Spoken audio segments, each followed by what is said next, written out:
Hello, I'm Bernard Hickey from interest.co.nz and welcome to 90 at 9, brought to you in association with Bank of New Zealand. This is your morning briefing where you get everything you need to know in 90 seconds at 9 o'clock, starting now with news that the currency wars raged with a vengeance overnight. There's fresh talk that quantitative easing 2, a fresh round of money printing from the US Federal Reserve, is likely to come on November the 2nd or the 3rd.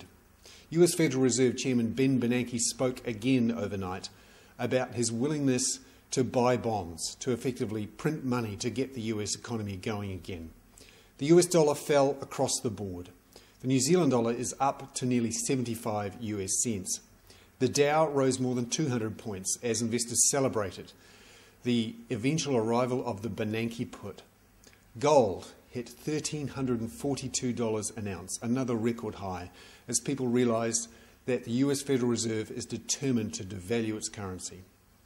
Meanwhile, other currencies who are desperately trying to stop their currencies from rising versus the US dollar to destroy their export sectors, they're taking all sorts of measures to try and protect themselves. Brazil announced a doubling of its tax on foreigners buying local bonds to 4%.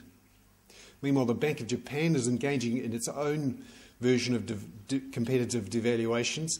It announced a cut in its official rate to basically 0% and engaged in $60 billion worth of bond buying.